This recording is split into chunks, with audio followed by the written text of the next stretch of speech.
इस लेक्चर में हम बात करेंगे जीन पियाजे के बारे में।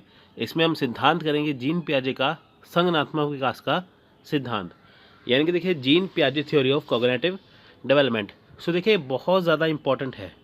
आप सबको बताएं कि देखिए अभी जो हमारा यूजी नेट का पेपर 1 है, उसमें जो यूनिट 1 है टीचिंग एप्टीट्यूड यानी कि शिक्षण योग्यता का, ये उसमें इस बार क्वेश्चन पूछा गया था।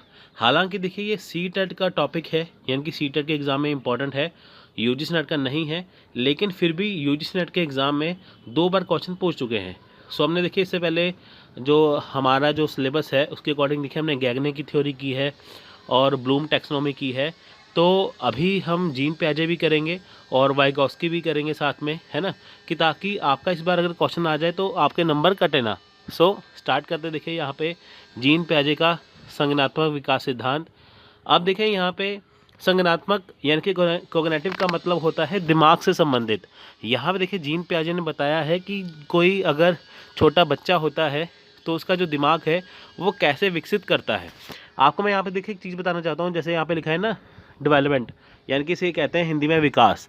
एक होती है ग्रोथ, जिसे हिंदी में कहते हैं वृद्धि। यानी कि देखिए वृद्धि और विकास में फ़र्क क्या है, ठीक है, ये है आपकी वृद्धि और ये है विकास। वृद्धि विकास में फ़र्क क्या है?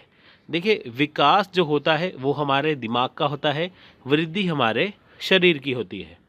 वृद्धि शरीर की हो गई और विकास हो गया दिमाग का।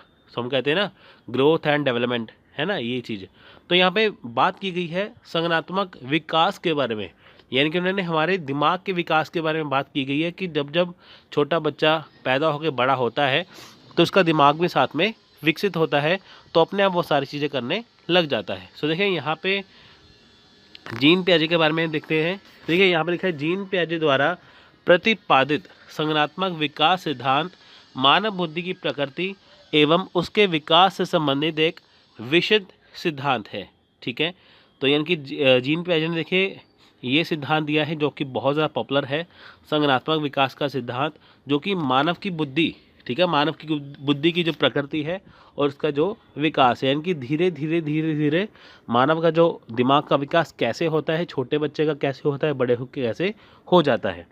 पियाजे का मानना था कि व्यक्ति के विकास में उसका बचपन एक महत्वपूर्ण भूमिका अदा करता है। देखिए पियाजे क्या मानते हैं, जो व्यक्ति का विकास है, इनके उसका जो दिमाग का विकास है उसमें देखिए जो उसका बचपन होता है उसमें एक महत्वपूर्ण भूमिका अदा करता है।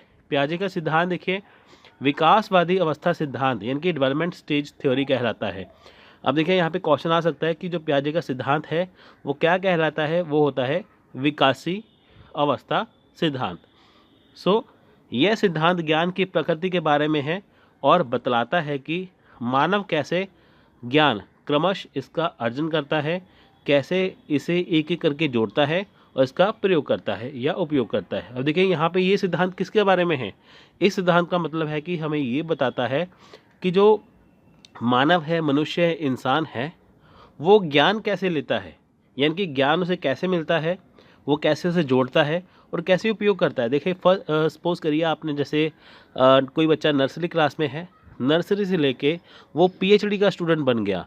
अब देखिए उसने पहले स्कूल लेवल पार किया, फिर उसने कॉलेज लेवल पार किया, फिर उसने यूनिवर्सिटी लेवल पार किया, तो वो इतने सालों से सीखता गया, यानी कि उसकी जो एज थी अभी 30+ हो चुकी है। तो आप समझ सकते हैं जो बच्चा पीएचडी कर लेता है तो उसको कितनी नॉलेज हो जाती है। तो देखिए पहले उसे नर्सरी क्लास में थोड़ी सी नॉलेज मिली, फिर उसे फर्स्ट क्लास में मिली, फिर उसे उसके बाद 5वीं क्लास में मिली, 10वीं क्लास में मिली, तो अलग अलग लेवल पे उसे नॉलेज मिलती रही। तो कैसे उसने नॉलेज ली, कैसे एक एक करके जोड़ी, है ना। जैसे देखिए हमारी स्टार्टिंग कहाँ से होती है, ABC से या क ख ग से हमारी यहाँ पे स्टार्टिंग होगी। फिर देखिए हमें सेंटेंस बनाने को दिए जाते हैं, फिर हम वो सारी चीज़ें धीरे धीरे करके सीखते हैं। तो इनके कहने का ये मतलब है कि जो दिमाग होता है पहले वो ज्ञान को अर्जित करता है, अर्जन करता है ज्ञान को, ठीक है।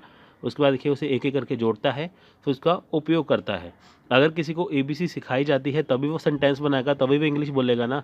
अगर उसे ABC आएगी नहीं ना तो वो देखिए सेंटेंस बना पाएगा ना वो बोल पाएगा, है ना। अगर हमारी हिंदी वर्णमाला नहीं होगी तो हम शब्द कैसे बनाएंगे, ना हम हिंदी को बोल पाएंगे। तो पहले क्या है, उसे बेसिक समझाना, उसके बाद वो सारी चीज़ें उसको बताना।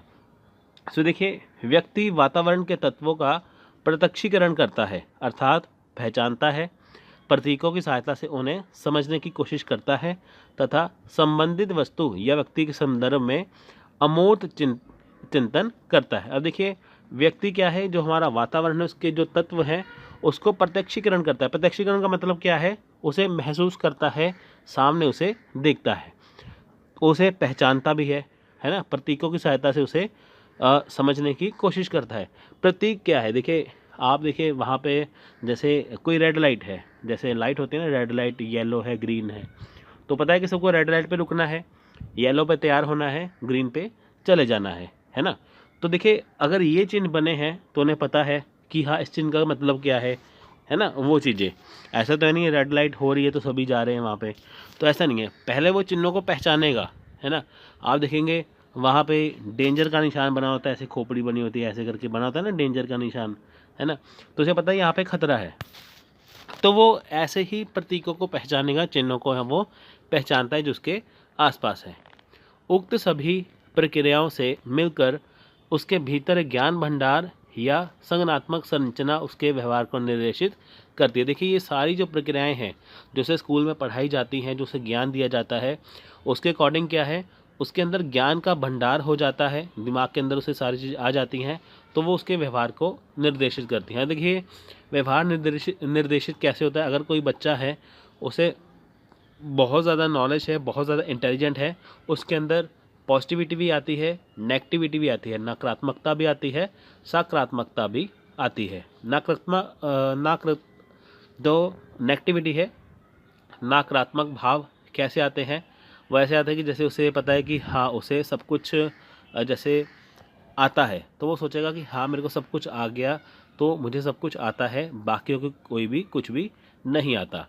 पॉजिटिविटी क्या है, वो सीखता रहता है, चाहे उसे जितनी मर्जी उसे नॉलेज हो चुकी है फिर भी वो सीखता रहता है। तो ये उसका व्यवहार को निर्देशित करता है कि कई स्टूडेंट ऐसे होते हैं जो एटीट्यूड में रहते हैं, उनको पता है कि हाँ हम इंटेलिजेंट है, हमें सब कुछ आता है, वो दूसरों को बेवकूफ़ समझते हैं। कई स्टूडेंट ऐसे होते हैं जिनको सब कुछ आता भी है लेकिन उनका व्यवहार ऐसा होता है वो सबसे सब कुछ सीखते रहते हैं, तो ये व्यवहार उनको निर्देशित करता है। इस प्रकार हम कह सकते हैं कि कोई भी व्यक्ति वातावरण में उपस्थित किसी भी प्रकार के उद्दीपकों सिमुलेंट्स से प्रभावित होकर सीधे प्रतिक्रिया नहीं करता, पहले वह उन उद्दीपकों को पहचानता है, ग्रहण करता है, उसकी व्याख्या करता है। देखिए यहाँ पे हम कह सकते हैं कि अगर व्यक्ति किसी वातावरण में रहता है तो वो सीधे ही प्रतिक्रिया नहीं देता, पहले वो चिन्ह को पहचानेगा। जैसे मान लीजिए कि हमें पढ़ाया गया ए फॉर एप्पल, है ना, हमारे पास सेब रखा हुआ है, तो हम कहेंगे कि ये तो एप्पल है ना, तो हम उसे पहचानेंगे, फिर हम उसे ग्रहण करेंगे, उसकी व्याख्या करेंगे, है ना। अगर आपको कोई चीज़ दी है, वो मान लीजिए कि कोई चीज़ है वो लोहे की बनी हुई है, अगर आपको वो चीज़ पता है कि वो चीज़ है वो लोहे की बनी हुई है, तो आप उसे देखेंगे, परखेंगे, जांचेंगे कि हाँ ये चीज़ है ना। अगर आपने वो चीज़ पहली बार जो चीज़ देखी होती है तो आप उसे कैसे पहचान पाएंगे, वो चीज़ें हैं जो आपको चीज़ सिखाई जाती है। इस प्रकार हम कह सकते हैं कि संज्ञानात्मक संरचना वातावरण में उपस्थित उद्दीपकों और व्यवहार के बीच मध्यस्थता का कार्य करता है। अब देखिए क्या कह सकते हैं कि जो संज्ञानात्मक है वो संरचना क्या होती है कि जो हमारा वातावरण, जो हमारा आसपास का माहौल है, उसमें जो चीज़ें व्यवस्थित हैं, उद्दीपक है वो, और साथ में जो हमारा व्यवहार है उसके बीच में क्या है, मध्यस्थता लगाता है। ठीक है, यानी कि जो चीज़ें हमारे पास हैं और जो हमारे पास ज्ञान है हम उसमें बैलेंस बना के चलते हैं। जीन पियाजे ने देखिए व्यापक स्तर पर संज्ञानात्मक विकास का अध्ययन किया। पियाजे के अनुसार देखिए बालक द्वारा अर्जित ज्ञान के भंडार का स्वरूप विकास की प्रत्येक अवस्था में बदलता है और परिमार्जित होता रहता है। देखिए पियाजे यहाँ पे क्या कहता है कि जो बालक है उसके द्वारा जो ज्ञान अर्जित किया जाता है, जो उसका भंडार है ज्ञान का एक बालक के अंदर, वह उसकी प्रत्येक अवस्था में बदलता है। जैसे देखिए कोई नर्सरी क्लास है, पहले उसे ABC सिखाएंगे, बाद में देखिए उसे सेंटेंस बनाना सिखाएंगे, अगली क्लास में वो है ना धीरे धीरे करते जब वो बड़ा होता जाएगा फिर वो सीखता रहेगा, फिर वो इंग्लिश बोलना स्टार्ट हो जाएगा। पहले हमें देखिए छोटे छोटे शब्द सिखाए जाते हैं, फिर बाद में हमें देखिए एक एक लाइनों के आंसर होते हैं, ट्रू फॉल्स के, सही गलत के, उसके बाद छोटे छोटे आंसर होते हैं। जब हम बड़े हो जाते हैं तो हमें लॉन्ग जो होते हैं ना, लंबे लंबे जो आंसर देने पड़ते हैं वहाँ पे, तो वो क्या है, वो प्रत्येक अवस्था में ज्ञान का भंडार बदलता है। पहले ज्ञान का भंडार छोटा था, फिर बाद में धीरे धीरे वो बड़ा होता गया। पियाजे के संज्ञानात्मक सिद्धांत को विकासात्मक सिद्धांत भी कहा जाता है। ठीक है, इसे विकासात्मक सिद्धांत भी कहा जाता है। देखिए, चूंकि उसके अनुसार बालक के भीतर संज्ञान का विकास अनेक अवस्थाओं से होकर गुजरता है, इसलिए इसे अवस्था को स्टेज थ्योरी भी कहा जाता है। देखिए, यहाँ पे पियाजे का कहना है कि जो उसके अंदर नॉलेज होती है, जो बालक के अंदर संज्ञान है, जो उसका दिमाग है, उसका विकास होता है, वो हर एक अवस्था से गुजरता है। पहले जब बच्चा होता है छोटा सा, उसका दिमाग छोटा होता है, फिर जब दिमाग का विकास होता है तब उसमें नॉलेज और ज़्यादा अपने आप आती रहती है। तो अभी हम बात करेंगे, देखिए संज्ञानात्मक विकास की अवस्थाएं कौन कौन सी हैं। तो देखिए यहाँ पे 4 अवस्थाओं में विभाजित किया है। देखिए जो जीन पियाजे के 2 बच्चे थे, उन्होंने उनको ऑब्जर्व किया, उसके अकॉर्डिंग उन्होंने ये थ्योरी, ये सिद्धांत बनाया। देखिए पहला पॉइंट है संवेदिक पेशी अवस्था, यानी कि सेंसरी मोटर, ये जन्म से लेकर 2 वर्ष तक है। उसके बाद देखिए पूर्व क्रियात्मक अवस्था, ये प्री ऑपरेशनल है, 2 से 7 वर्ष। उसके बाद मूर्त संक्रियात्मक अवस्था, कंक्रीट ऑपरेशनल, ये 7 से 12 वर्ष। और लास्ट है अमूर्त संक्रियात्मक अवस्था, इनकी फॉर्मल ऑपरेशनल, ये है 12 से ऊपर वर्ष। देखिए 12 से 15 वर्ष भी हो सकते हैं, 12 से 14 वर्ष भी हो सकते हैं। अगर आपको कहीं पे 12 से 14, 15, 16 कुछ भी लिखा हो या 17 लिखा हो तो वह सही है। मैंने ऊपर के वर्ष इसलिए यहाँ पे लिखा है कि ताकि 12 साल से आगे तक जितनी अवस्थाएं हैं वो सारी इसी के अंदर आती है। अगर यहाँ पे 14-15 हो, है ना, तो ऐसा नहीं कि 15 के बाद उसे विकास होना उसका बंद हो जाएगा। तो 12 से ऊपर जितने भी वर्ष बनते हैं वो इसके अंदर आते हैं। तो एक एक करके देखिए सबको डिफाइन करते हैं। ठीक है, पहला है संवेदिकी या संवेदिक पेशीय अवस्था, यानी कि सेंसरी मोटर, ये है जन्म के 2 वर्ष। इस अवधि को जन्म से 2 वर्ष की अवधि के रूप में माना जाता है। इस अवस्था में बालक केवल अपनी संवेदनाओं और शारीरिक क्रियाओं की सहायता से ज्ञान अर्जित करता है। अब देखिए इस अवस्था में क्या है, जब बहुत छोटा बच्चा होता है, जैसे जन्म से लेकर 2 वर्ष के बीच में, वो अपनी संवेदनाओं से और शारीरिक क्रियाओं की सहायता से ज्ञान अर्जित करता है। शारीरिक अवस्था क्रियाओं की वजह से, जैसे देखिए बच्चा छोटा सा है, वो लेटा हुआ है ना, उसको कोई चीज़ पकड़ा दो, या बच्चा वैसे उसे कोई चीज़ पकड़ा दो, इस समय में वो हर एक चीज़ को मुंह में डाल के देखेगा, उसे चबाने की कोशिश करेगा। अगर कोई चीज़ खाने वाली होगी तो उसे खा जाएगा, अगर चीज़ खाने वाली नहीं होगी तो उसे पता है कि ये खाने वाली नहीं है, वो उसे छोड़ देगा। अगर कोई चीज़ हार्ड है, सख्त है, तो वो जोर लगाएगा, छोड़ देगा, उसे पता है कि टूटेगी नहीं। अगर कोई चीज़ नरम है तो उसे वो चबा लेगा, है ना। तो ये क्या है, वो शारीरिक क्रियाओं की चीज़ों से ज्ञान अर्जित करते हैं, है ना। तो यहाँ पे देखिए बच्चे हर एक चीज़ को मुंह में डाल देते हैं, तो आप देखेंगे हर एक छोटा बच्चा ऐसे करता है। वो जो सोचते हैं कि हर एक चीज़ खाने वाली है। संवेदनाओं से भी देखिए अपनी वो चीज़ों को, है ना, वो पहचानते हैं, उनसे ज्ञान अर्जित करते हैं। चाहे कोई चीज़ गर्म है, ठंडी है, अगर वो गर्म चीज़ को हाथ लगाएंगे, उनको पता है कि ये चीज़ गर्म है। ठंडी है तो उनको पता है ये चीज़ ठंडी है। इस अवस्था में देखिए बच्चे बार बार रोने लग जाते हैं, है ना। अगर आप उनको कोई चीज़ कहेंगे, आपकी वो बात मानेंगे, लेकिन वो अपनी ही मस्ती में होते हैं। तो ये वो चीज़ है, जन्म के 2 वर्ष यहाँ पे जो सेंसरी मोटर, यानी कि जो उनका जो सेंस है, वो उनके अकॉर्डिंग वो सब कुछ ज्ञान अर्जित करते हैं। बच्चा जब जन्म लेता है तो उसके भीतर सहज क्रियाएं होती हैं। इन सहज क्रियाओं और ज्ञान इंद्रियों की सहायता से बच्चा वस्तुओं, ध्वनियों, स्पर्श, रसों एवं गंधों का अनुभव प्राप्त करता है, और इन अनुभव की पुनरावृत्ति के कारण वातावरण में उपस्थित उद्दीपकों की कुछ विशेषताओं में परिचित होता है, विशेषताओं से परिचित होता है। देखिए यहाँ पे क्या है कि जब बच्चा जन्म लेता है, देखिए वहाँ पे उसकी सहज क्रियाएं होती हैं, जो उनकी ज्ञान इंद्रियां हैं। देखिए जैसे यहाँ पे बच्चे जो हैं, जैसे साउंड है, ध्वनियाँ है, स्पर्श है, रस है, गंध है, सबका अनुभव करते हैं, है ना। तो ये वो चीज़ है, वो उसे सब कुछ यहाँ पे चीज़ें मिलती हैं, सीखने को मिलती हैं, वो अपने अनुभव से सीखता है। और देखिए कुछ ऐसी चीज़ें होती हैं हमारे वातावरण में, वो जिससे परिचित होता है। देखिए यहाँ पे क्या है, आप छोटे बच्चे को कोई भी चीज़ दे दो, उसके लिए वो सारी चीज़ नई होती है, वो हर एक चीज़ों की पहचान करते हैं। अगर आपके घर में छोटे बच्चे हैं तो आप उनको नोट करिएगा, वो सब कुछ ऐसे ही करेंगे जैसा आपको मैं बता रहा हूँ। इस अवधि में देखिए शिशु अपनी मांसपेशियों को नियंत्रित करता है। इस चरण के दौरान मुख्य उपलब्धि वस्तु स्थायित्व है। यह जानते हुए कि वस्तु अभी भी मौजूद है, यहाँ तक कि छिपी हुई है। देखिए यहाँ पे बच्चों को लगता है कि हाँ, जो चीज़ें उपलब्ध हैं वो स्थायित्व हैं, है ना, वो स्थायित्व है, वो मौजूद है, लेकिन वो छिपी हुई होती है। आप देखेंगे जब बच्चा लेटा हुआ होता है छोटा सा, तो वो किसी एक जगह पर देख के या तो हंसने लगेगा, या तो रोने लग जाता है, या किसी को देख के रोने लग जाते हैं ना, तो वो सब कुछ ऐसे वो देखते हैं। तो उनको लगता है कि चीज़ें मौजूद है, लेकिन वो होती नहीं है। पियाजे के सिद्धांत के अनुसार सेंसरी मोटर चरण यानी कि संवेदीय पेशी अवस्था सबसे पहले होता है, और इसे उस अवधि के रूप में परिभाषित किया जाता है जब शिशु अपनी इंद्रियों और मोटर क्रियाओं के माध्यम से सोचते हैं। देखिए यहाँ पे सबसे पहला चरण है, यहाँ पे सबसे पहला कारण क्या है कि जो बच्चे हैं वो शिशु है अपनी इंद्रियों से या अपनी मोटर क्रियाओं से माध्यम से सोचते हैं, जिनकी इंद्रियां वो उससे सोचते हैं।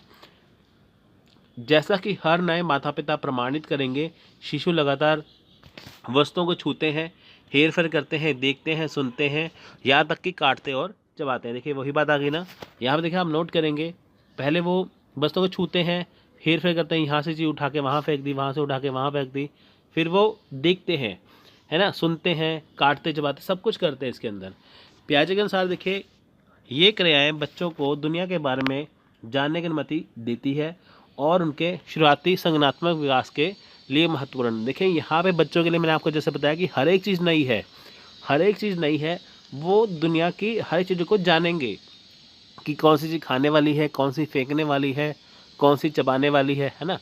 तो यहाँ पे बच्चों को एक ज्ञान नहीं होता कि ये चीज़ महंगी है, ये चीज़ सस्ती है, ये चीज़ काम की है, ये चीज़ काम की नहीं है। उनके लिए सारी चीज़ें एक बराबर है, वो वस्तुओं को उठा के फेंक देते हैं। आप उनको महंगा वाला मोबाइल फ़ोन भी दे दो, वो उठा के उसे भी फेंक देंगे, है ना। उनको पता ही नहीं है कि इसका फंक्शन क्या है, ये काम की है या नहीं है, ये महंगी सस्ती, उनको कुछ नहीं पता वो चीज़। तो देखिए इस अवस्था को यहाँ पे 6 अवस्था में यहाँ पे बांटा गया है। आप इसे सहज से दे सकते हैं। देखिए यहाँ पे सहज रूप में आप इसे देखिएगा। इस अवस्था में देखिए 6 उपअवस्थाएं हैं। जैसे सहज क्रिया की अवस्था देखिए जन्म से 30 दिन है। प्रमुख वृत्तीय अवस्थाएं, अनुक्रिया की अवस्था देखिए 1 से 3 माह है। गौण वृत्तीय अनुक्रियाओं की अवस्था 4 से 6 महीने है। गौण स्कीमेटा की समन्वय की अवस्था देखिए 7 से 10 माह है। तृतीय वृत्तीय अनुक्रियाओं की अवस्था 11 से 18 माह है। और मानसिक सहयोग द्वारा नए साधनों की खोज की अवस्था 18 से 24 माह है। इस अवस्था में देखिए बच्चे रोते हैं, हंसते हैं, चबाते हैं, है ना, चीज़ों को फेंकते हैं, सब कुछ इसमें करते हैं। किसमें करते हैं? अपनी जो सहज क्रिया है उसके द्वारा वो करते हैं।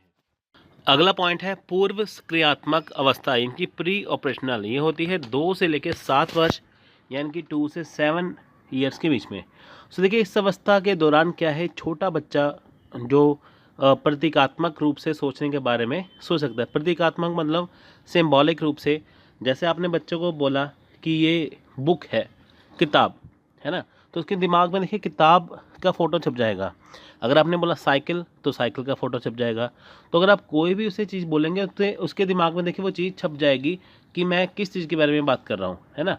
तो वो इस चीज़ में वो प्रतीकात्मक रूप से सोचने के बारे में सोच सकता है। आप जो भी चीज़ बोलेंगे उसके दिमाग में वो उसकी पिक्चर बन जाएगी। देखिए सोच अभी अहंकारी है और शिशु को दूसरे के दृष्टिकोण को बोलने में कठिनाई होती है। देखिए शिशु को जैसे दूसरे का दृष्टिकोण है, कोई 2 व्यक्ति आपस में बात कर रहे हैं, वो किस लहजे में बात कर रहे हैं, तो वो बच्चा उसे जान नहीं सकता, तो उसे कठिनाई होती है। पूर्व क्रियात्मक चरण में बच्चे विभिन्न प्रकार की गतिविधियों में वस्तुओं का प्रतिनिधित्व करने के लिए अपनी नई क्षमता का प्रयोग करते हैं, लेकिन वे अभी तक इसे व्यवस्थित या पूरी तरह से तार्किक तरीके से नहीं करते। देखिए यहाँ पे क्या है कि बच्चे विभिन्न प्रकार की गतिविधियाँ यहाँ पे करते हैं, है ना। ये 2 से 7 साल की जो एज है, यहाँ पे देखिए बच्चा स्कूल जाने लग जाता है, तो उसे स्कूल का काम भी आपको करवाना पड़ता है ना। टीचर भी बच्चों को क्लास में अच्छे समझाते हैं। तो यहाँ पे क्या है कि वो विभिन्न प्रकार की गतिविधियाँ करता है, नई नई क्षमताओं का प्रयोग करता है, लेकिन वह पूरा व्यवस्थित तौर पर या तार्किक तरीके से नहीं करता। उसमें बच्चों जैसे जैसे होता है ना कि जैसे आप चीज़ों को कुछ भी उसे सिखाएंगे, वो नई नई चीज़ों को सीखेगा, वो उसमें आपसे क्वेश्चन बहुत ज़्यादा करेगा। ये वो अवस्था है जहाँ पे आपसे बच्चे बहुत ज़्यादा प्रश्न पूछते हैं हर एक चीज़ के बारे में। देखिए इस अवस्था में क्या है, बच्चों को उत्सुकता होती है हर एक चीज़ के बारे में जानने के लिए। जैसे उसे कोई नई चीज़ पता चलेगी तो बच्चे आपसे वो प्रश्न पूछेंगे उस चीज़ के बारे में, अगर आप उसका आंसर देंगे तो आपको वो तरह तरह के प्रश्न पूछेंगे जब तक उनको पूरी चीज़ के बारे में पता ना चल जाए। यहाँ पे स्कूल भी जाने लग जाते हैं, नई नई चीज़ें भी सीखते हैं और आपसे वो सवाल भी करते हैं, बार बार बहुत ज़्यादा सवाल करते हैं। इस तरह की अनुभूति के सबसे स्पष्ट उदाहरणों में से एक नाटकीय खेल है या पूर्व स्कूली बच्चों का काम चलाओ विश्वास है। देखिए ये नाटकीय खेल है ना। उदाहरण जैसे नाटकीय खेल, जैसे बच्चे जो होते हैं स्कूल में, जैसे कोई फंक्शन है उसमें पार्टिसिपेट करते हैं, कोई उन्होंने फैंसी ड्रेस कंपटीशन में पार्टिसिपेट कर लिया या कोई एक प्ले है जिसमें वो पार्टिसिपेट कर लिया, तो ये उनका यहाँ पे एक काम चलाओ विश्वास है। इनकी वो पूरी तरह यहाँ पे देखिए कॉन्फिडेंट नहीं होते, लेकिन उनमें थोड़ा सा कॉन्फिडेंस आ जाता है ना। सो अगर आप पर कभी भी इस उम्र के बच्चों की जिम्मेदारी रही है तो आपने इस तरह के खेल देखा होगा। इस अवस्था में देखिए बालक स्वकेंद्रित व स्वार्थी ना होकर दूसरों के संपर्क से ज्ञान अर्जित करता है। देखिए मैंने आपको बोला ना, बच्चे यहाँ से प्रश्न पूछते हैं, तो बच्चे आपसे प्रश्न पूछेंगे। जैसे वो यहाँ से चांद देखेगा, चंद्रमा, वो चंद्रमा को देखिए बोलेगा कि जैसे चंद्रमा है ना, तो वो क्या है, वो क्यों है, ये आसपास चीज़ है, वो क्या है, इसका क्या काम है, क्यों है ना। वो इलॉजिकल चीज़ें भी बोलता है, हर एक चीज़ को लॉजिक लगा के, लॉजिक यहाँ पे लगाता ही नहीं है वो, है ना। वो आपसे बहुत सारे सवाल करेगा, बहुत सारे आपको जवाब देने पड़ेंगे और बहुत सारी वो चीज़ों को, अननेसेसरी चीज़ों को भी सही मानते हैं। अब वह खेल अनुकरण, चित्र निर्माण तथा भाषा के माध्यम से वस्तुओं के संबंध में अपनी जानकारी अधिक बढ़ाता है। देखिए यहाँ पे वो ज्ञान अर्जित अच्छे से करते हैं, जैसे वो खेलते हैं, इस उम्र में बच्चे खेलते हैं, अनुकरण करते हैं, चित्र निर्माण करते हैं, बोलने लग जाते हैं। देखिए भाषा के माध्यम से आपसे वो सवाल जवाब करते हैं, वो बहुत सारी चीज़ें जो होती हैं उनके बारे में वो पूछते हैं, जानकारी बढ़ाते हैं। अधिकाधिक जानकारी बढ़ाना मतलब क्या है, वो आपसे इतनी बार प्रश्न पूछेंगे हर एक चीज़ के बारे में, उनके लिए सारी चीज़ें नई हैं। जैसे देखिए हमें कोई चीज़ नहीं पता चलती है ना, हम उसके बारे में उत्सुक होते हैं जानने के लिए, वैसे ही बच्चों के लिए सारी चीज़ें नई हैं, वो उसको जानने की कोशिश करते हैं, स्कूलों में भी करते हैं और घर पे भी करते हैं। धीरे धीरे वह प्रतीकों को ग्रहण करता है, किंतु किसी भी कार्य का क्या संबंध होता है तथा तार्किक चिंतन के प्रति अनभिज्ञ रहते हैं। देखिए कोई वस्तु है ना, ज्ञान तो से मिल जाता है, लेकिन किस वस्तु का क्या कार्य होता है वो उनको यहाँ पे इतना अच्छे से जानते नहीं है ना। उनको पता है कि ये स्कूटर है, ये कार है, ये चलती है, लेकिन कैसे चलती है ये नहीं पता चलता है। जब वो बड़े हो जाते हैं तब उन्हें पता चलता है। इस अवस्था में देखिए अनुकरणशीलता पाई जाती है, और देखिए इस अवस्था में बालकों के अनुकरण में परिपक्वता आ जाती है। देखिए यहाँ पे क्या है, अनुकरणशीलता पाई जाती है और अनुकरण में उनकी परिपक्वता आ जाती है। देखिए जैसे पहले छोटे बच्चे होते थे ना, इससे भी छोटे, तो उनको चीज़ों का पता नहीं होता था, लेकिन यहाँ पे अब वो चीज़ों को थोड़ा थोड़ा समझने लग जाते हैं। इस अवस्था में प्रकट होने वाले लक्षण दो प्रकार के होने से इसे दो भागों में बांटा गया है। तो देखिए यहाँ पे क्या है, पूर्व संप्रत्यात्मक काल यानी कि प्री कॉन्सेप्शनल या सिंबॉलिक फंक्शन है, ये 2 से 4 वर्ष के बीच में है। यहाँ देखिए पूर्व प्रत्यात्मक काल लगभग 2 वर्ष से 4 वर्ष तक चलता है। बालक संकेत तथा चिन्ह को मस्तिष्क में ग्रहण करते हैं। देखिए यहाँ पे देखिए यह वह तो 2 से 7 वर्ष, लेकिन इसे हम पहले 2 से 4 वर्ष गिनेंगे, 4 से 7 गिनेंगे। जब बच्चा 2 से 4 वर्ष के बीच में होता है तो वो चीज़ों के संकेत जो होते हैं, चिन्ह को मस्तिष्क में ग्रहण करता है। जैसे मान लीजिए कि कोई चिन्ह बना हुआ है, जैसे मान लीजिए कि हमने बच्चा बोला साइकिल, तो उसके दिमाग में देखिए साइकिल छप जाएगा, उसके दिमाग में देखिए हम बोलेंगे किताब, किताब छप जाएगी, पेंसिल कहेंगे पेंसिल छप जाएगी। तो जो चीज़ आप उसे बताएंगे उसके दिमाग में वो छप जाएगी, उसकी पिक्चर बन जाएगी। संकेत देखिए, आप बालक को कोई इशारा करेंगे, वो इशारे से आपकी बात को समझ जाएगा, है ना। सो बालक निर्जीव वस्तु को सजीव समझते हैं। वो सोचते हैं कि जो निर्जीव वस्तु है वो भी सजीव है। जैसे मान लीजिए कोई टेडी बियर है ना, तो वो शेर बना हुआ है ना, टाइगर बना हुआ है, तो जैसे आप उसके सामने लेके जाएंगे, आप उसे ऐसे अपने हाथों से मूवमेंट करेंगे तो उसे लगेगा कि ये वाकई ही शेर है, वाकई ही टाइगर है। आत्म केंद्रित हो जाता है बालक। देखिए यहाँ पे बालक आत्म केंद्रित हो जाता है। संकेतों एवं भाषा का विकास तेजी से होने लगता है। देखिए यहाँ पे जो संकेत हैं वो और जो भाषा का विकास है यहाँ पे तेज होता है। वह यहाँ पे बच्चे स्पष्ट रूप से बोलने लग जाते हैं। इस स्तर का बच्चा सूचकता विकसित कर लेता है, अर्थात किसी भी चीज़ के लिए प्रतिभा शब्द आदि का प्रयोग कर लेता है। देखिए कोई भी चीज़ है वो उसके लिए आराम से शब्द को इस्तेमाल कर लेगा, कोई चीज़ क्या है उसके लिए शब्दों का इस्तेमाल करेगा, कोई चीज़ क्या है उसकी प्रतिभा को वो जानेगा। जैसे कोई कार है, वो कार कैसी चलती है उसे पता है ना, तो वो कहेगा ये कार है ना। जो चीज़ है वो सारी उसे पता है। यहाँ पे बच्चे थोड़े से ज़िद्दी भी हो जाते हैं। और देखिए यहाँ पे छोटा बच्चा माँ की प्रतिमा रखता है। देखिए छोटे बच्चे माँ के बगैर रहते नहीं हैं। बालक विभिन्न घटनाओं और कार्य के संबंध में क्यों और कैसे जानने में रुचि रखते हैं। देखिए यहाँ पे तरह तरह की जो घटनाएं हैं, कार्य हैं, उसके संबंध में वो क्या चीज़ है, क्यों चीज़ है, कैसे है, सब कुछ उसमें रुचि रखते हैं। आपको वो एक चीज़ के बारे में 50 प्रश्न पूछेंगे, ये चीज़ क्या है, क्यों है, कैसे है, सब कुछ आपको इसके बारे में पूछेंगे। इस अवस्था में देखिए भाषा विकास का विशेष महत्व होता है। यहाँ पे भाषा विकास है। जो आप घर में देखिए बोलते हैं, जैसे स्कूल में बच्चा इंग्लिश स्कूल में पढ़ेगा तो इंग्लिश बोलेगा, है ना, घर पे हिंदी बोलेगा, पंजाबी बोलेगा, जो भी आपकी लैंग्वेज है, जो आपकी माँ बोली है, वो बच्चा वहाँ पे सीखेगा। 2 वर्ष का बालक 1 या 2 शब्दों के वाक्य बोलता है, जबकि 3 वर्ष का बालक 8-10 शब्द के वाक्य बोल लेता है। देखिए 2 वर्ष का बालक होगा वो 1 शब्द बोलेगा, मम्मी पापा, है ना, ये बोलेगा। जो 3 वर्ष का होगा वो थोड़े से 8-10 शब्द बोल लेगा। सो नेक्स्ट देखिए यहाँ पे अंत प्रज्ञा काल, यानी कि इंट्यूटिव थॉट सब स्टेज। देखिए 4 से 7 वर्ष के बीच में है। बालक छोटी छोटी गणनाओं जैसे जोड़ना घटाना आदि सीख लेता है, संख्या प्रयोग करता है। इसमें क्रमबद्ध तर्क नहीं होता। देखिए यहाँ पे छोटी छोटी गणनाएं जोड़ना घटाना सीख लेते हैं। देखिए यहाँ पे होता है ना, बच्चों को टेबल्स सिखाए जाते हैं, 2 का पहाड़ा, 3 का पहाड़ा, 4 का पहाड़ा। यहाँ पे बच्चे पहाड़े सीख लेते हैं, प्लस माइनस करना स्कूल में सीख लेते हैं, छोटी छोटी चीज़ों को सीख लेते हैं ना, वो चीज़ें इसमें आ जाती हैं। कि 2 से 7 वर्ष की वो अवस्था है जहाँ पे बच्चा बोलता भी है, प्रश्न भी पूछता है और चीज़ों के बारे में जानने के लिए उत्सुकता होती है कि कोई चीज़ क्या है, कैसी है। और इसमें सबसे बड़ी बात है कि भाषा का यहाँ पे डेवलपमेंट, भाषा का यहाँ पे विकास होता है। अगला पॉइंट है मूर्त क्रियात्मक अवस्था, इनकी कंक्रीट ऑपरेशनल। ये है 7 से 12 वर्ष के बीच में। तो देखिए यहाँ पे पियाजे ने ठोस अवस्था को बच्चे के संज्ञानात्मक विकास में एक प्रमुख मोड़ माना है। यहाँ पे देखिए जो ये अवस्था है, यानी कि ये जो अवस्था है, इसे इन्हें संज्ञानात्मक विकास का प्रमुख मोड़ माना है। देखिए जब बच्चा 7 वर्ष से ऊपर हो गया तो यहाँ पे बच्चे का जो दिमाग है थोड़ा सा और विकसित हो जाता है, क्योंकि देखिए यह तार्किक या परिचालन संबंधी विचारों की शुरुआत का प्रतीक है। देखिए यहाँ पे तार्किक, यहाँ पे लॉजिक लगाने लग जाता है बच्चा। जैसे हम बच्चों को बोलेंगे कि ये बर्फ़ है, इससे पानी बन जाता है, और पानी से बर्फ़ बन जाती है। जैसे मान लीजिए बच्चा आपसे प्रश्न पूछे क्या है, आप बोलेंगे ये बर्फ़ है ना, आइस है, बर्फ़ है। तो बोलेगा कैसे बनेगी, आप बोलेंगे पानी से बनेगी।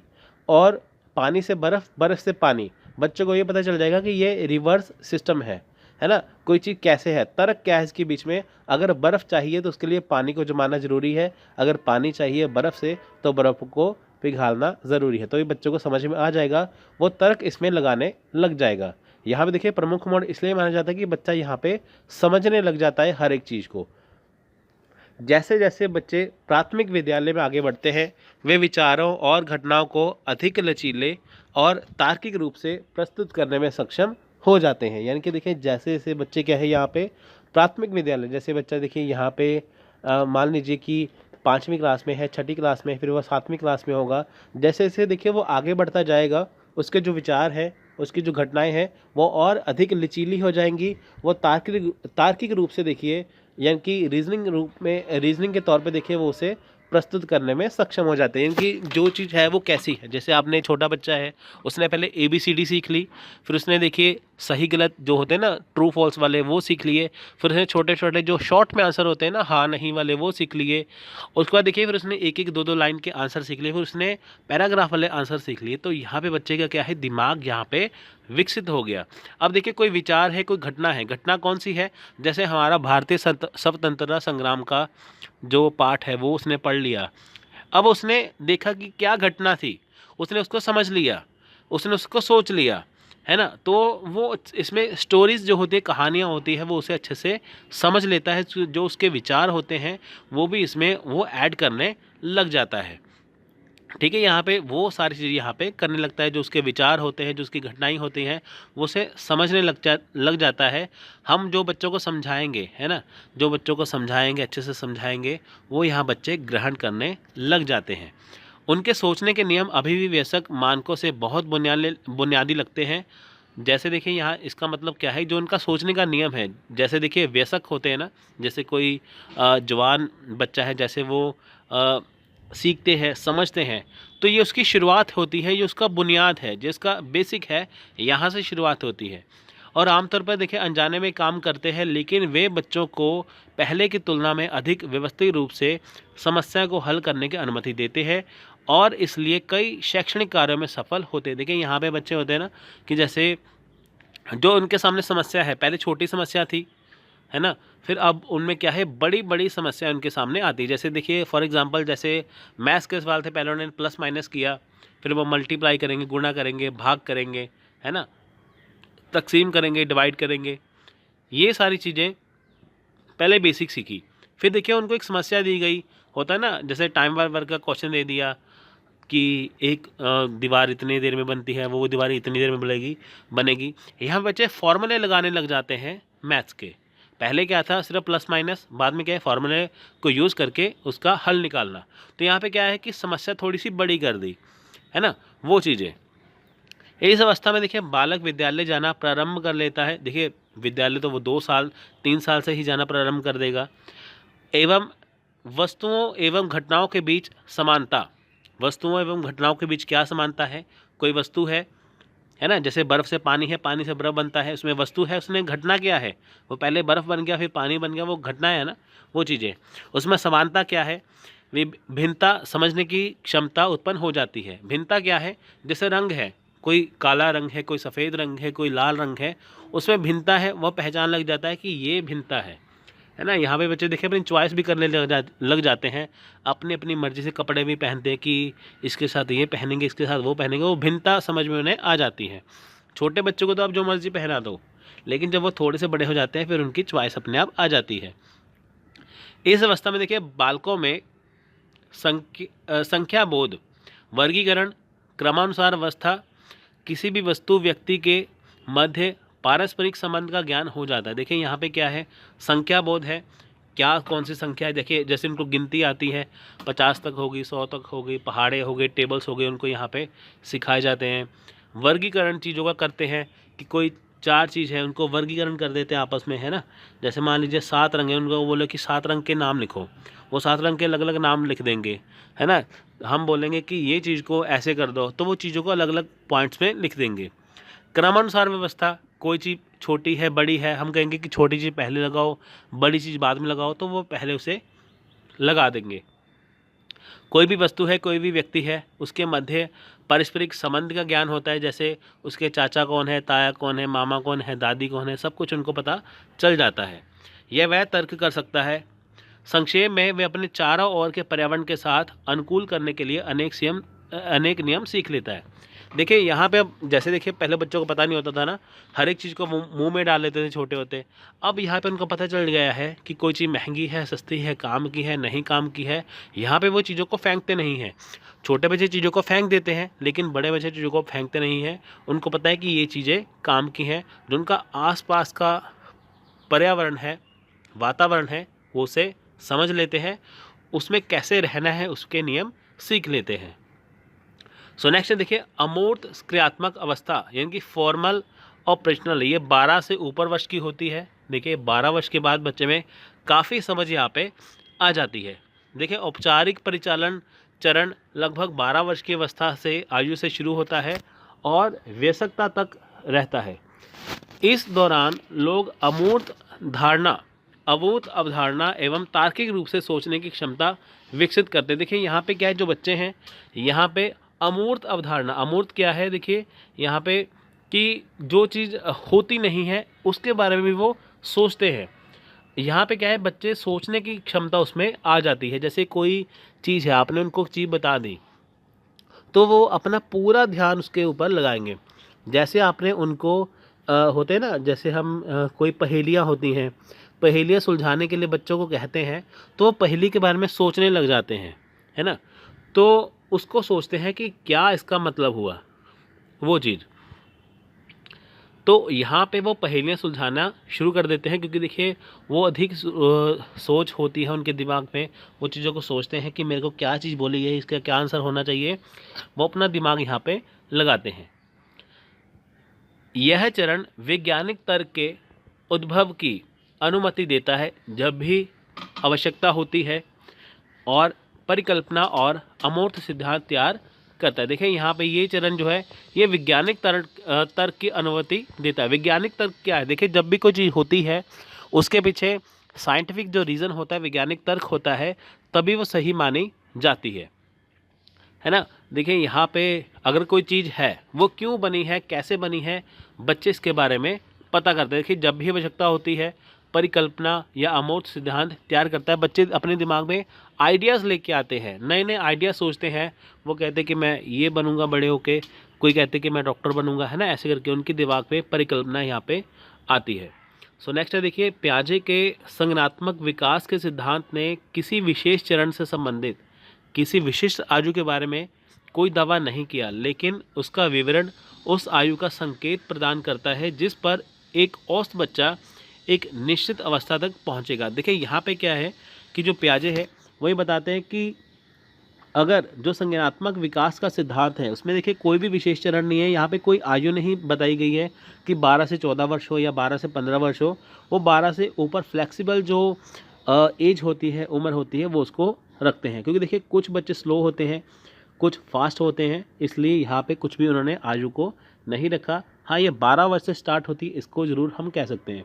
लेकिन देखिए उसका जो विवरण है उस आयु का संकेत प्रदान करता है जहाँ पे एक औसत बच्चा है, इनकी जब वो सारे बच्चे एक वो चीज़ को कर लेते हैं तो उसमें उन्होंने इसलिए इसे 12 वर्ष रखा है। क्योंकि देखिए 12 वर्ष के बाद जो बच्चे होते हैं, जो जो चीज़ें आम बच्चे करते हैं तो तकरीबन वो बच्चे कर लेते हैं। पियाजे के लिए संज्ञानात्मक विकास जैव परिपक्वता और पर्यावरणीय अनुभव के परिणाम स्वरूप मानसिक प्रक्रियाओं का एक प्रगतिशील पुनर्गठन था।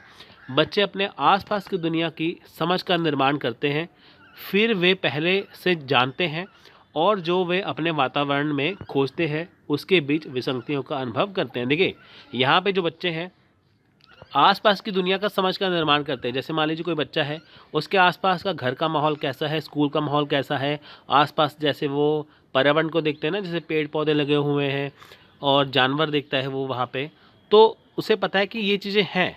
लेकिन जब वो उसे वातावरण में खोजते हैं, जब से देखते हैं ना कि ये पेड़ है यहाँ पे लगा हुआ, ये चीज़ यहाँ पे लगी हुई है, ये सड़क बनी हुई है, हमें इसका ऐसे इस्तेमाल करना है, वो चीज़ को पहले अनुभव करते थे। बाद में वो जानते हैं कि इसका प्रयोग कैसे करना है, उसके बीच विसंगतियाँ क्या है। जैसे कोई रोड बनी है, अगर वो टूटी हुई है तो बच्चे को पता चलेगा कि ये रोड टूटी हुई है, यहाँ से निकलना नहीं है। जब वो छोटा होता है, वो जब गड्ढे होते हैं ना, सड़क के बीच में खड्डे होते हैं, वो उसके पानी के बीच में ही जैसे जाके खड़े हो जाते हैं। लेकिन जब वो थोड़े से बड़े होते हैं, उनको पता है कि ये खड्डा है, इसमें पानी भरा है, यहाँ पे हमें खड़े नहीं होना।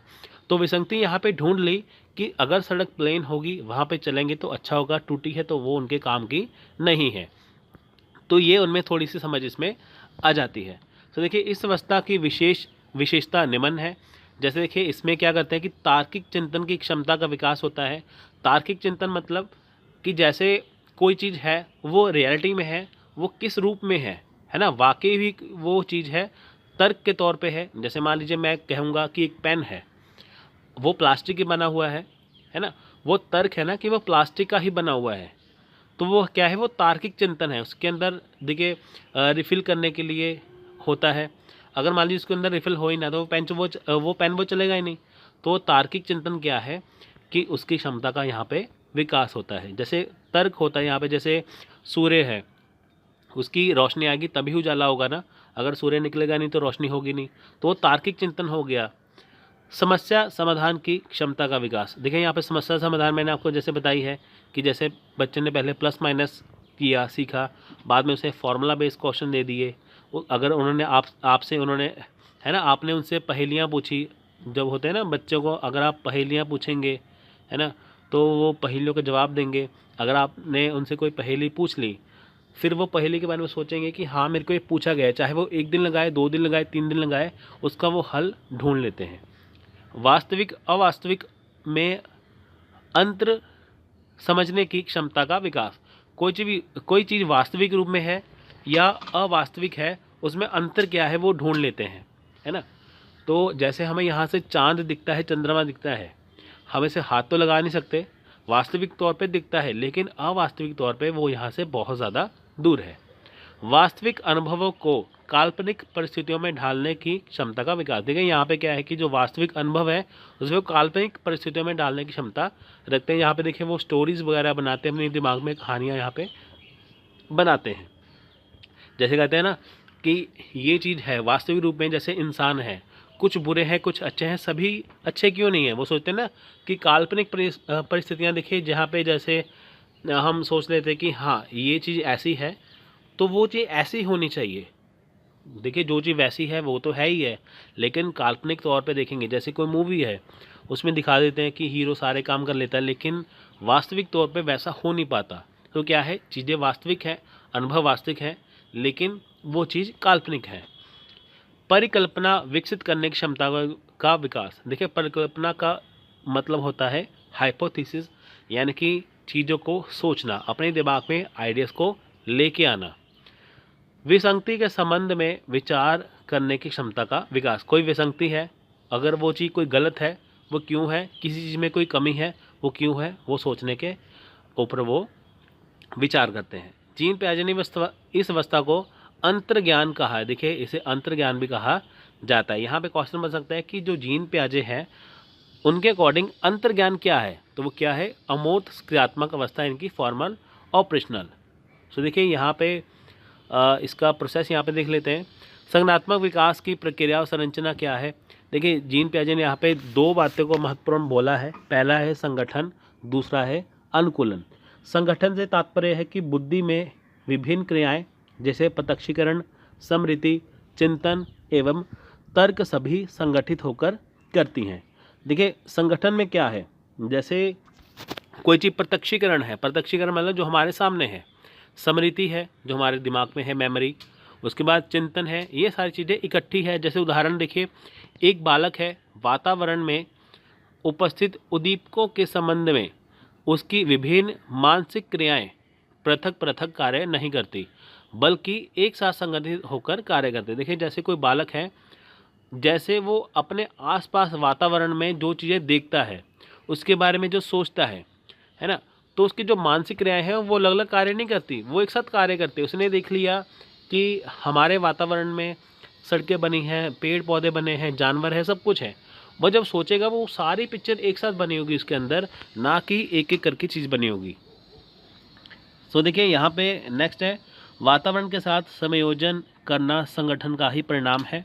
यानी कि वातावरण के साथ देखिए समायोजन करना संगठन का ही परिणाम है। इनकी पहले उसने चीज़ें अलग अलग देखी, बाद में सारी चीज़ें उसे एक बार में याद आ गई। संगठन व्यक्ति एवं वातावरण के संबंध को आंतरिक रूप से प्रभावित करता है, अनुकूलन बाह्य रूप से प्रभावित करता है। देखिए यहाँ पे जो संगठन है वह व्यक्ति को आंतरिक रूप से प्रभावित करता है, अनुकूलन बाहरी रूप से। जैसे जो चीज़ें बच्चे ने पहले सीखी हैं वो कैसी है, वो आंतरिक रूप से उस चीज़ों के बारे में सोचेगा। अगर देखिए पहले उसने जो चीज़ देखी है बाद में उसे थोड़ा सा और पता चले तो उस चीज़ के बारे में इसकी सोच थोड़ी सी बदल जाएगी, जबकि अनुकूलन है वो बाहरी तौर पे उसे प्रभावित करता है। सो लास्ट में देखिए यहाँ पे करेंगे जीन पियाजे का सिद्धांत दूसरे से कैसे भिन्न है। यहाँ देखिए अलग अलग राइटर्स हैं जिनके बारे में लिखा गया है, लेकिन जीन पियाजे की जो थ्योरी है वो सबसे अलग कैसी है। हाउ इज़ जीन पियाजे theory different from others. So यहाँ पे देखिए कुछ नियम हैं, कुछ भिन्नताएं हैं। जैसे जीन पियाजे बनाम वाइगॉस्की। अब देखिए जीन पियाजे और वाइगॉस्की में क्या फ़र्क है। वाइगॉस्की का दावा है कि संज्ञानात्मक विकास सामाजिक अंतक्रियाओं के नेतृत्व में होता है और बच्चे सामाजिक प्राणी हैं। वाइगॉस्की यहाँ पे कहते हैं देखिए संज्ञानात्मक विकास जो हमारे दिमाग का विकास है वो समाज की अंतक्रियाओं के नेतृत्व में होता है। यानी कि जब बच्चे देखिए हमारे समाज में आते हैं, वो से सीखते हैं, तब उनमें समझ आती है कि क्या चीज़ें सही है क्या गलत है। क्योंकि देखिए बच्चे सामाजिक प्राणी हैं, समाज में रहते हैं। अगर वो अपने आसपास अच्छे बुरे चीज़ों को देखेंगे, पहचानेंगे, तभी उसके बारे में वो बता पाएंगे। यानी कि यहाँ पे जो वाइगॉस्की है वो कहते हैं कि अगर हमें किसी चीज़ के बारे में अच्छी बुरे सोचना, अच्छा या बुरा सोचना है, ट्रू फॉल्स देखना है, पहले हमें उसके बारे में पता होना चाहिए वो चीज़ क्या है। जबकि पियाजे का मानना है कि बच्चे का विकास उसकी अपनी आत्म केंद्रित और केंद्रित गतिविधियों से होता है, क्योंकि वह अधिक स्वतंत्र होता है। तो देखिए पियाजे यहाँ पे कहते हैं कि जो भी बच्चा सीखता है वो अपने अंदर से ही सीखता है, जबकि वाइगोत्स्की कहते हैं जब भी वो बच्चा सीखता है वो बाहरी तौर पे सीखता है। तो ये देखिए सबसे बड़ा डिफरेंस यही है। नेक्स्ट है पियाजे बनाम कोहेलबर्ग। पियाजे के लिए देखिए नैतिक विकास का निर्माण प्रक्रिया है और विचार और क्रिया की परस्पर क्रिया नैतिक अवधारणाओं का निर्माण करती है। देखिए पियाजे यहाँ पे क्या कहते हैं कि जो नैतिक विकास है, नैतिक विकास का मतलब क्या हुआ, अच्छा या बुरा। नैतिकता मतलब क्या हुई, कोई चीज़ अच्छी है, बुरी है, सही है, गलत है, वो आई है नैतिक विकास में। अब देखिए नैतिक विकास का निर्माण जो प्रक्रिया है वो कैसी होती है, वो नैतिक अवधारणाओं का निर्माण करती है। जबकि कोहेलबर्ग का मानना है कि जो सार्वभौमिक नैतिक सिद्धांत है उसकी खोज की प्रक्रिया को विकास कहा जाता है। कोहेलबर्ग देखिए यहाँ पे कहते हैं कि जो चीज़ है नैतिक सिद्धांतों पर आधारित है। पहले बच्चे को पता चलेगा कि कोई चीज़ गलत है तो गलत क्यों है, सही है तो सही क्यों है, तभी वो सही गलत की पहचान कर पाएगा। लेकिन जबकि पियाजे यहाँ पे कहते हैं कि बच्चे को सिर्फ यहाँ पे सही गलत की पहचान करना है। अगर देखिए यहाँ पे उसे पता ही नहीं है कि कोई चीज़ गलत कैसी है, सही कैसे है, वो उसका कैसे पता लगा पाएगा।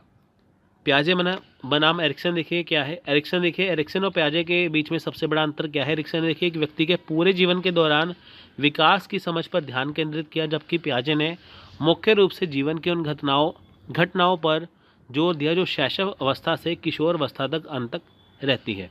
साथ ही देखिए पियाजे का सबसे अधिक कार्य संज्ञानात्मक विकास के विषय पर है, जबकि एरिक्सन भावनात्मक विकास के क्षेत्र में जो अधिक रुचि रखते हैं। देखिए जो एरिक्सन है वो क्या करते हैं कि जो व्यक्ति का पूरा जीवन है उसके बारे में उन्होंने विकास किया है कि व्यक्ति का जन्म से लेके बुढ़ापे तक वो जीवन कैसा है, वो पूरा जीवन इसमें लगाते हैं, वो पूरे जीवन पर ध्यान केंद्रित करते हैं। जबकि जो पियाजे हैं वो सिर्फ जन्म से लेकर सिर्फ शैशव अवस्था तक यानी कि 12 से 15 वर्ष तक ही बच्चे की क्रिया को वो डिफाइन करते हैं या उनको बतलाते हैं। देखिए पियाजे का जो कार्य है वो सिर्फ हमारे दिमाग से संबंधित है, जबकि एरिक्सन का भावनात्मक तौर पर भी उसमें वो बताते हैं। वो संज्ञानात्मक तो बताते हैं एरिक्सन, लेकिन भावनात्मक तौर पे भी वो क्या क्या चीज़ें होती हैं वो सारी चीज़ें बताती हैं, जबकि पियाजे सिर्फ एक चीज़ को बताते हैं। सो ये था जीन पियाजे का सिद्धांत, जो कि एग्ज़ाम पर्पज से बहुत ज़्यादा ज़रूरी है। एग्ज़ाम में इसमें क्वेश्चन आते हैं तो आपको ये अच्छे से करना है। सो आई होप आपको ये लेक्चर अच्छे से समझ में आया होगा। So thanks for watching, take care, जय हिंद।